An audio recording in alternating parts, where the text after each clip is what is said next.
Hello students, welcome to RHchemistry. So KE ಅವರು ಯಾವಾಗ counselling start ಮಾಡ್ತಾರೋ ಬಿಡ್ತಾರೋ ಗೊತ್ತಿಲ್ಲ, ಬಟ್ Comedk ದವರು ಮಾತ್ರ ನಿನ್ನೆಯಿಂದ ಕೌನ್ಸಿಲಿಂಗನ್ನು ಸ್ಟಾರ್ಟ್ ಮಾಡಿದ್ದಾರೆ. Yes my dear students, already Comedkಗೆ ಯಾರ್ಯಾರು ಅಪ್ಲಿಕೇಶನನ್ನು ಹಾಕಿದ್ದೀರಿ ನಿಮಗೆಲ್ಲರಿಗೂ ಕೂಡ ಸೊ ಡಾಕ್ಯುಮೆಂಟ್ ವೆರಿಫಿಕೇಷನು ಕೂಡ ಆಗಿರ್ತದೆ. ಡಾಕ್ಯುಮೆಂಟ್ ವೆರಿಫಿಕೇಷನ್ ಆದವರು ಮಾತ್ರ ಈ ಒಂದು ಕೌನ್ಸಿಲಿಂಗ್ ಪ್ರೊಸೀಜರಲ್ಲಿ ಭಾಗವಹಿಸ್ಬೋದು. ಸೊ ಈ ಒಂದು ವಿಡಿಯೋದಲ್ಲಿ ನಿಮಗೆ ಡೀಟೇಲ್ ಆಗಿ ಫೀ ಸ್ಟ್ರಕ್ಚರ್ ಇರಬಹುದು, ಕೌನ್ಸಿಲಿಂಗ್ ಡಾಕ್ಯುಮೆಂಟ್ಸ್ಗಳನ್ನು ನಾನು ನಿಮಗೆ ತೋರಿಸ್ತಾ ಹೋಗ್ತೀನಿ. ಮೊದಲನೇದಾಗಿ ಕೌನ್ಸಿಲಿಂಗ್ ಶೆಡ್ಯೂಲ್ನ ನೋಡೋಣಂತೆ. ಶೆಡ್ಯೂಲ್ ನೋಡಿಬಿಡಿ. So start date for choice filling 4 PM of 29th September to 11:55 PM of 2nd October. ಅಂದರೆ October 2 ನೀವು ಚಾಯ್ಸ್ ಫಿಲ್ಲಿಂಗನ್ನು ಮಾಡ್ಬೋದು. ಸೊ ಯಾರ್ಯಾರಿಗೆ ಅಂತಂದರೆ ಯಾರ್ಯಾರ ಡಾಕ್ಯುಮೆಂಟ್ಸ್ ಸಕ್ಸಸ್ಫುಲಿ ವೆರಿಫೈ ಆಗಿದೆ ಮತ್ತು ನಿಮ್ಮ ಒಂದು ಸ್ಟೇಟಸ್ಸಲ್ಲಿ ಅಪ್ರೂವ್ಡ್ ಅಂತ ತೋರಿಸ್ಬೇಕು. ಕ್ಯಾಂಡಿಡೇಟ್ ಲಾಗಿನ್ ಆದಾಗ ಅಪ್ರೂವ್ಡ್ ಅಂತ ತೋರಿಸ್ಬೇಕು. ಮಾಕ್ ಅಲಾಟ್ಮೆಂಟ್ ರಿಸಲ್ಟ್ ನಿಮಗೆ 4ನೇ ತಾರೀಕು ರಿಲೀಸ್ ಆಗ್ತದೆ. ಅದಾದಮೇಲೆ ನಿಮಗೆ 6ನೇ ತಾರೀಕಿನ ತನಕ ಮಾಕ್ ಅಲಾಟ್ಮೆಂಟಲ್ಲಿ ಏನಾದರೂ ಚೇಂಜನ್ನು ಮಾಡ್ಕೊಳ್ಳೋದಕ್ಕೆ ಅವಕಾಶವನ್ನು ಮಾಡಿಕೊಡ್ತಾರೆ. ಅದಾದಮೇಲೆ first round of allotment result 8th October release ಆಗ್ತದೆ, 8ನೇ ಅಕ್ಟೋಬರ್. ಅದಾದಮೇಲೆ ನೀವು decision making, so confirmation of choices, so ಏನೇನು ಚಾಯ್ಸಸ್ಗಳಿವೆ ಅದನ್ನು ನೀವು ಅಪ್ಲೋಡ್ ಮಾಡೋದಕ್ಕೆ so 8th October 11th October time ಇರ್ತದೆ. ಅದೇ ರೀತಿ ಸೊ ನೀವು ಆನ್ಲೈನ್ ಫೀಸನ್ನು ಪೇ ಮಾಡೋದಕ್ಕೆ ಯಾರ್ಯಾರು ಎಕ್ಸೆಪ್ಟ್ ಆ್ಯಂಡ್ ಫ್ರೀಸನ್ನು ಒತ್ತಿರ್ತೀರಿ, ಸೊ ನೀವು ಹೋಗಿ ಅಡ್ಮಿಷನ್ನ ತೊಗೊಳೋದಕ್ಕೆ ಇವೆಲ್ಲದಕ್ಕೂ ಕೂಡ so 8th October to 12th October ನಿಮಗೆ ಟೈಮ್ ಇರ್ತದೆ. ಅಂದರೆ ಎಕ್ಸೆಪ್ಟ್ ಆ್ಯಂಡ್ ಫ್ರೀಸನ್ನು ಒತ್ತಿದ್ದವರಿಗೆ ರಿಪೋರ್ಟ್ ಮಾಡ್ಕೊಳ್ಬೇಕಾಗ್ತದೆ ಕಾಲೇಜಿಗೆ. Online printout of allotment letter and fees receipt ಯಾರ್ಯಾರಿಗೆ ಅಂತಂದರೆ advise to check with the respective college for their working hours for reporting, make they travel arrangement, ಇವನ್ನೆಲ್ಲ ನೋಡ್ಕೋಬೇಕಾಗ್ತದೆ. ಸೊ ನಿಮ್ಮ ಕಾಲೇಜಲ್ಲಿ ಅಲಾಟ್ ಆಗಿದೆ ಇವನ್ನೆಲ್ಲವನ್ನು ಕೂಡ so 8th October to 12th October ಇರ್ತದೆ. ಸೊ ಇದಾದ ಮೇಲೆ surrender facility for candidates who accepted seat during round 1. So ಯಾರ್ಯಾರು ರೌಂಡ್ 1ನಲ್ಲಿ ಸೀಟನ್ನು ತೊಗೊಂಡಿದ್ದೀರಿ ಅವರು ಈ ಒಂದು ಲಾಸ್ಟ್ ಡೇಟ್ ಒಳಗಡೆ ಅಂದರೆ 8th ಇಂದ 13th October ಒಳಗಡೆ ಎಕ್ಸೆಪ್ಟ್ ಮಾಡ್ಕೊಂಡಿರುವಂಥ ಸೀಟನ್ನು ಸರೆಂಡರ್ ಮಾಡ್ಕೊಳ್ಳೋದಕ್ಕೆ ಅವಕಾಶವನ್ನು ಮಾಡಿಕೊಡ್ತಾರೆ. ಸೊ ಹೀಗೆ ಮಾಡಿದರೆ ಮಾತ್ರ ನೀವು ಕಟ್ಟಿರುವಂಥ ಫೀಸ್ ನಿಮಗೆ ವಾಪಸ್ ಬರ್ತದೆ ಅನ್ನೋದು ಗೊತ್ತಿರಲಿ. ಸೊ ಇದಿಷ್ಟು ಒಂದು ಶೆಡ್ಯೂಲ್ ಅಂತ ಹೇಳ್ಬೋದು. ಅದಾದಮೇಲೆ ನಿಮಗೆ ಇವೆಲ್ಲ ಡಾಕ್ಯುಮೆಂಟ್ಸ್ಗಳನ್ನ ಕೊಟ್ಟಿದ್ದಾರೆ, ಇಲ್ಲಿ ನೋಡ್ಬೋದು. Click here to view modes of payment of list of banks. Okay, ಅಂದರೆ ಇವೆಲ್ಲ ಆ ಪೇಮೆಂಟನ್ನು ತೊಗೊಳ್ತಾರೆ ಅವರು, credit card, debit card, net banking. So ಯಾವ್ಯಾವ ಬ್ಯಾಂಕನ್ನು ತೊಗೊಳ್ತೀವಿ ಅನ್ನೋದನ್ನು ಕೂಡ ಇಲ್ಲಿ ಹೇಳಿದ್ದಾರೆ. ಸೊ ಅದ್ರ ಬಗ್ಗೆ ವರಿ ಮಾಡ್ಕೊಳ್ಳೋಂಥ ಅವಶ್ಯಕತೆ ಇಲ್ಲ. ಅದಾದಮೇಲೆ click here for counselling process quick guide ಅಂತ ಇದೆ, ಅದನ್ನು ಕೂಡ ಡೌನ್ಲೋಡ್ ಮಾಡಿಕೊಂಡು ಸ್ಟಡಿ ಮಾಡಿ. ಅದಾದಮೇಲೆ ವೆರಿ ಇಂಪಾರ್ಟೆಂಟ್ ಅಂದರೆ ಫೀಸನ್ನು ಇಲ್ಲಿ ನಿಮಗೆ ಕೊಟ್ಟಿದ್ದಾರೆ.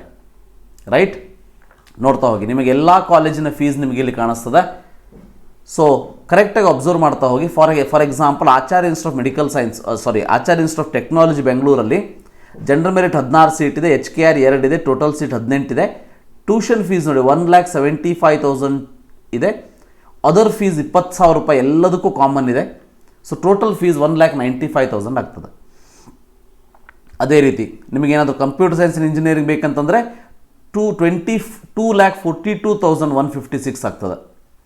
ಸೊ ನಿಮಗೆ ಯಾವ ಒಂದು ಕಾಲೇಜ್ ಬೇಕೋ ಅದನ್ನು ನೀವು ಸೆಲೆಕ್ಟ್ ಮಾಡ್ಕೊಳ್ಬೋದು. ಫಾರ್ ಎಕ್ಸಾಂಪಲ್ ಇಲ್ಲಿ ನೋಡಿ BVB CET, ಇಲ್ಲಿ ನೋಡಿ automatic robotic engineering BVB CETಯಲ್ಲಿ KL technological university ಅಂತ ಹೇಳ್ತಾರೆ, ಫಾರ್ಮರ್ಲಿ BVB CET ಅಂತ ಹೇಳ್ತಿದ್ರು.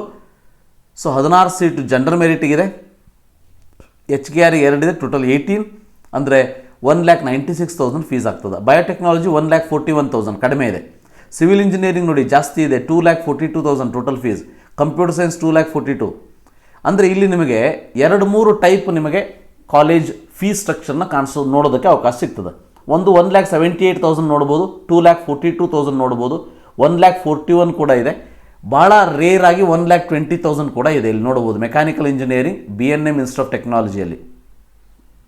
ಸೊ ಇದು ಫೀಸ್ ಸ್ಟ್ರಕ್ಚರ್, ಕಂಪ್ಲೀಟಾಗಿ ಫೀಸ್ ಸ್ಟ್ರಕ್ಚರ್ ನಿಮಗೆ ಇಲ್ಲಿ ಕಾಣಿಸ್ತಾ ಹೋಗ್ತದೆ. ದಯವಿಟ್ಟು ಅದನ್ನು ಕರೆಕ್ಟಾಗಿ ನೋಡ್ಕೊಳ್ಳಿ.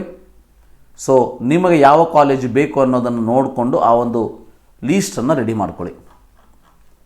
ಸೊ ಇದು ಅವರು ಕೊಟ್ಟಿರುವಂಥ ನೋಟಿಫಿಕೇಷನ್ 28ನೇ ತಾರೀಕಿಗೆ ಕೊಟ್ಟಿರುವಂಥದ್ದು. ಸೊ KE ಅವರ ಒಂದು ಏನು ಕೇಸ್ ನಡೀತಾ ಇತ್ತು ಹೈಕೋರ್ಟಲ್ಲಿ, ಒಂದು ಆರ್ಡರ್ನ ಪಾಸ್ ಮಾಡಿದ್ದಾರೆ. ಸೊ ಆದ್ದರಿಂದ Comedk ದವರು ಕೂಡ decided to start the counselling ಅಂತ ಹೇಳಿದ್ದಾರೆ. ಸೊ 29 ಸೆಪ್ಟೆಂಬರ್ ಅಂದರೆ ನಿನ್ನೆಯಿಂದ ಫಸ್ಟ್ ರೌಂಡ್ ಸ್ಟಾರ್ಟ್ ಆಗಿದೆ. 2ನೇ ತಾರೀಕಿನ ತನಕ ನೀವು ಆಪ್ಷನನ್ನು ಹಾಕ್ಬೋದು. ದಯವಿಟ್ಟು ಒಂದು ಪಾಯಿಂಟನ್ನು ಗೊತ್ತಿರಲಿ, 2ನೇ ರೌಂಡಿಗೆ ಬಂದಾಗ ನಿಮಗೆ ಹೊಸದಾಗಿ ಆಪ್ಷನನ್ನು ಹಾಕೋದಕ್ಕೆ ಅವಕಾಶವನ್ನು ಮಾಡಿಕೊಡೋದಿಲ್ಲ. ಸೊ ಅದಕ್ಕೆ ನೀವು ಮೊದಲೇ ಎಷ್ಟು ಕಾಲೇಜ್ ಬೇಕೋ ಅಷ್ಟು ಅವಕಾಶವನ್ನು ನೀವು ಹಾಕ್ಕೊಳ್ಬೇಕಾಗ್ತದೆ, ರೈಟ್. ಸೊ ಬೇರೆ ಬೇರೆ ಆಪ್ಷನ್ಸ್ ಯಾವ್ಯಾವುದಿದೆ ಅನ್ನೋದನ್ನು ಕೂಡ ಇಲ್ಲಿ ಡೀಟೇಲಾಗಿ ಕೊಟ್ಟಿದ್ದಾರೆ. ಇದರ ಬಗ್ಗೆ ಡೀಟೇಲಾಗಿ ವಿಡಿಯೋವನ್ನು ನಾನು ಮಾಡುವಂಥ ಪ್ರಯತ್ನವನ್ನು ಮಾಡ್ತೀನಿ. ಇಲ್ಲಿ ಒಂದು ಪಾಯಿಂಟ್ ಭಾಳ ಇಂಪಾರ್ಟೆಂಟ್ ಅಂದರೆ ಈಗ ಟೋಟಲ್ ಫೀಸ್ ಅಂತ ಏನಿದೆ, ನೀವು ಎಕ್ಸೆಪ್ಟ್ ಆ್ಯಂಡ್ ಫ್ರೀಸ್ ಅಂದರೆ ನೀವು ಅಡ್ಮಿಷನ್ ಮಾಡಿಕೊಂಡೇ ಬಿಡ್ತೀನಿ ಅಂಥೇಳಿ 100% ಕನ್ಫರ್ಮ್ ಇದ್ದಾಗಂತೂ ನೀವು ಫೀಸನ್ನು ಪೇ ಮಾಡಲೇಬೇಕು. Addition to that accept and upgrade ಅಂತ ಕೊಟ್ಟಾಗಲೂ ಕೂಡ ಟೋಟಲ್ ಫೀಸನ್ನು ಇಲ್ಲಿ ಪೇ ಮಾಡಬೇಕು ಅಂತ ಇದೆ. ಅಂದರೆ you are satisfied with the seat but wish to participate in the next round. ಅಂದರೆ ಇದಕ್ಕಿಂತ ಒಳ್ಳೆಯ ಆಪ್ಷನ್ ಸಿಕ್ತು ಅಂದರೆ ಅದಕ್ಕೆ ನಾನು ಹೋಗ್ತೀನಿ ಅಂತೇಳಿ ನೀವು ಟೋಟಲ್ ಫೀಸನ್ನು ಪೇ ಮಾಡ್ತೀರಿ.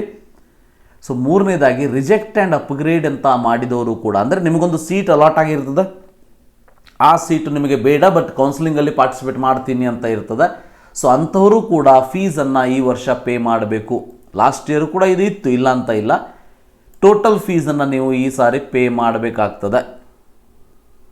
ಸೊ ನೀವು ಅಲಾಟ್ ಆಗಿರುವಂಥದ್ದನ್ನು ರಿಜೆಕ್ಟ್ ಮಾಡ್ತೀನಿ ಅಂತ ಅಂದರೂ ಕೂಡ ನೀವು ಫೀಸನ್ನು ಪೇ ಮಾಡಲೇಬೇಕು ಅನ್ನೋದು ಗೊತ್ತಿರಲಿ. ಸೊ ಇವೆಲ್ಲ ಬೇರೆ ಬೇರೆ ಸೀಟ್ಸ್ ಯಾವ್ಯಾವ ರೀತಿ ಆಪ್ಷನ್ಸ್ ಇದೆ ಅನ್ನೋದನ್ನು ನೀವು ನೋಡ್ಬೋದು. ಸೊ ಇದನ್ನೆಲ್ಲ ಕರೆಕ್ಟಾಗಿ ಓದ್ಕೊಳ್ಳಿ. ಸೊ ಡೀಟೇಲಾಗಿ ಅದನ್ನು ಹೇಳುವಂಥ ಪ್ರಯತ್ನವನ್ನು ಮಾಡ್ತೀನಿ. ಸೊ ಇದಿಷ್ಟು ಇವತ್ತಿನ ವಿಡಿಯೋ. ಕೌನ್ಸಿಲಿಂಗ್ ಸ್ಟಾರ್ಟ್ ಆಗಿದೆ ಕಾಮೆಡ್ಕೆದವ್ರದ್ದು. ಚಾಯ್ಸ್ ಫಿಲ್ಲಿಂಗನ್ನು ಮಾಡ್ಕೊಂಡ್ಬಿಡಿ. Thank you. Have a nice day.